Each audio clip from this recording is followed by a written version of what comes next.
April 4th, 1958, Beverly Hills, California, 9:40 p.m. The house on North Bedford Drive was quiet from the outside, a modest home by Hollywood standards.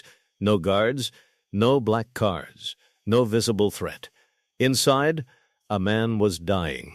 Johnny Stompanato, enforcer, lover, and lieutenant to Mickey Cohen, the most dangerous gangster on the West Coast, lay on the bedroom floor, a kitchen knife buried deep in his abdomen. The woman who called the police was Lana Turner, one of the biggest stars in Hollywood. Her voice, when she spoke to the operator, was controlled, almost rehearsed. The story she gave was simple. Her 14-year-old daughter, Cheryl Crane, had done it. The girl had overheard Stompanato threatening her mother. She grabbed the knife. She acted alone. A child protecting her mother. The coroner agreed. The police agreed. The inquest jury agreed. Justifiable homicide. Case closed in weeks. But Johnny Stompanato was not a man who died clean. He was a man who collected secrets. He carried leverage on powerful people, studio executives, politicians, law enforcement. He had written letters to Lana Turner so explicit, so controlling, so threatening, that they were read aloud in open court. A man like that does not get killed by a frightened teenager acting on instinct. The official version was accepted because the alternative was too dangerous to pursue. This is what they buried with him. Johnny Stompanato was not born into the mob. He built his way in, deliberately, methodically, with a face designed for trust. Born in Woodstock, Illinois, 1925. Raised Catholic. Decorated Marine. He served in China during the Second World War and returned home with discipline, a taste for danger, and no interest in ordinary life. He was strikingly handsome. Women noticed him immediately. Men underestimated him for exactly the same reason. That was the weapon. Behind the tailored suits and practiced charm lived a calculating operator. He understood that proximity to power mattered more than power itself. He didn't need to be feared by everyone, only by the people who mattered. He moved to Los Angeles in the late 1940s, not chasing fame, chasing architecture, the invisible structure beneath the glamour. He saw Hollywood not as a dream factory, but as a system of dependencies. Secrets. Debts. Desire. He found his entry point through Mickey Cohen, the flamboyant, brutal successor to Bugsy Siegel's West Coast empire. Stompanato didn't beg for a position. He made himself indispensable. That was always his method. Never the loudest man in the room, always the most necessary one. Mickey Cohen ran Los Angeles the way a showman runs a circus, loudly, visibly, and with absolute control over what the audience was permitted to see. Stompanato understood the performance. He also understood what happened backstage. By the early 1950s, he had become Cohen's most trusted personal enforcer. Not a foot soldier, not a collector. Something more refined than that. He was the man Cohen sent when the situation required discretion rather than violence, though he was fully capable of both. His assignments crossed lines that ordinary criminals avoided. He moved money. He managed relationships between the Cohen operation and corrupt elements inside the Los Angeles Police Department. He knew which detectives were on the payroll. He knew which judges owed favors. This was his real value, not his fists, his knowledge. Cohen's organization operated in the space between legitimate Hollywood and organized crime, a boundary that barely existed. Studio heads needed problems handled quietly, labor disputes suppressed, scandals buried. Cohen's network provided those services, and Stompanato was often the instrument of delivery. He accumulated information the way other men accumulated wealth. Carefully, patiently, with full awareness that one day it would either protect him completely or make him a liability too significant to keep alive. He never resolved which outcome was more likely. He should have. In 1957, Johnny Stompanato met Lana Turner at a party in Hollywood. She was 36. at the peak of her cultural visibility, if slightly past her commercial peak. He was 32. Precise, attentive, devastating in his attention. She fell quickly. He had engineered her too. What appeared to the outside world as a volatile romance was, underneath, a structured operation. Stompanato pursued Turner not despite her connections, but because of them. She moved through the highest circles of Hollywood society. Studio executives, foreign dignitaries, men with political ambitions and reputations requiring careful management. He traveled with her to England during the filming of Another Time, Another Place. British intelligence, MI5, deemed him a security risk and had him deported. The incident barely registered publicly. It should have signaled something to Turner. It didn't. Back in Los Angeles, the relationship darkened. His control over her became physical. The threats became explicit. He understood that she could not leave cleanly. A public scandal involving a known mob enforcer would destroy what remained of her career. That was the leverage. Not love. Architecture. He had positioned himself inside her life the same way he had positioned himself inside Cohen's organization. Indispensable through dependency. Protected through exposure. But leverage, by its nature, creates pressure in both directions. He had made himself dangerous to leave. He had also made himself dangerous to keep. By early 1958, Johnny Stompanato had become something the Los Angeles power structure could no longer comfortably ignore. His relationship with Turner had placed him inside private gatherings, attended by men whose names appeared on ballot papers and studio letterheads. He had been present at dinners, private screenings, closed functions. He had listened carefully at every one of them. This was not incidental. It was deliberate accumulation. Cohen's operation had always maintained a working relationship with selective elements of law enforcement and municipal government. That relationship functioned on the principle of mutual compromise. Both sides held enough on the other to guarantee silence. Stompanato had spent years studying this architecture from the inside. But he had begun operating beyond Cohen's sanctioned boundaries. Sources close to the Cohen organization later suggested that Stompanato had started building his own independent leverage portfolio. Names, dates, transactions, kept not as insurance for the organization, but for himself alone. This was the unforgivable transgression in organized crime.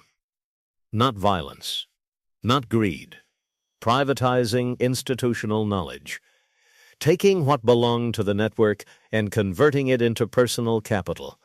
It made him dangerous to Cohen. It made him dangerous to the political figures he had observed. It made him dangerous to law enforcement personnel whose arrangements he had witnessed firsthand. In the criminal ecosystem, a man who becomes simultaneously dangerous to his own organization and to its external partners has already been sentenced. The verdict simply hadn't been delivered yet. In the weeks before his death, Johnny Stompanato's world contracted visibly. The calls from Cohen's organization became less frequent. The assignments stopped arriving. Men who had shared tables with him began finding reasons to be elsewhere. In organized crime, this pattern has a specific name. It is not called abandonment. It is called preparation. Stompanato either did not recognize the signal or recognized it too late to matter. His behavior during this period became increasingly erratic. The threats against Turner escalated. He spoke openly about what he knew, what he carried, what he could expose if pushed toward desperation. To men monitoring him from a careful distance, this confirmed everything they had already decided. A desperate man with institutional knowledge is the most volatile combination in organized crime. Desperation removes calculation. It makes exposure feel like a viable option rather than a catastrophic one. Cohen could not publicly move against him. The political figures he had compromised could not act directly without implicating themselves. Law enforcement contacts who appeared on his private ledger had every reason to ensure the investigation that followed his death remained shallow. They were all, in their own way, waiting. The house on North Bedford Drive simply provided the occasion. What happened inside that bedroom on April 4th served the interests of too many powerful people to be examined honestly. And so it wasn't. April 4th, 1958. The details the police accepted were these. Cheryl Crane, 14 years old, heard Stompanato threatening her mother inside the bedroom. She went to the kitchen. She retrieved an 8-inch carving knife. She walked back down the hallway. She entered the room. She drove the blade into his abdomen with sufficient force to penetrate critical organs. He died within minutes. The coroner noted the wound's depth and trajectory. Clean, direct, delivered without hesitation. A frightened 14-year-old child, acting on pure protective instinct, had produced a wound that medical examiners described as precise. No defensive wounds on Stompanato, no signs of struggle, no evidence of the chaotic, desperate violence that characterizes an untrained person's first act of lethal force. Professional investigators, not journalists, not conspiracy theorists, but individuals with direct knowledge of the Cohen organization, privately maintained a different account. That Stompanato was already subdued when the wound was delivered, that the knife was not retrieved from the kitchen in a moment of panicked impulse, but was already present in the room. Lana Turner's performance at the inquest was widely noted. Studio figures who had coached witnesses for dramatic productions observed that her testimony was, by any professional measure, exceptional. Beverly Hills police closed the investigation in days. Mickey Cohen, who knew Stompanato better than anyone alive, publicly accepted the verdict without protest. His silence was the loudest testimony of all. The inquest lasted 1 week. The verdict, Justifiable Homicide, was delivered on April 11, 1958. 7 days after the body was removed from North Bedford Drive, Johnny Stompanato was legally erased as a problem. The machinery that accomplished this moved with remarkable efficiency. Jerry Geisler, Hollywood's most powerful criminal defense attorney, the man who had represented Charlie Chaplin, Errol Flynn, and Bugsy Siegel's associates, appeared within hours of the killing to represent Turner and her daughter. His presence was not coincidental. Men of Geisler's caliber do not mobilize at midnight for cases they have not been pre-positioned to handle.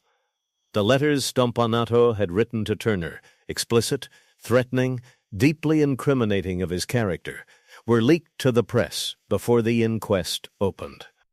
They served their purpose precisely. Public sympathy consolidated around Turner and her daughter immediately. Stompanato was reframed not as a murder victim requiring investigation, but as a predator who had met a proportionate end. Mickey Cohen, facing his own federal tax difficulties, made one calculated public statement.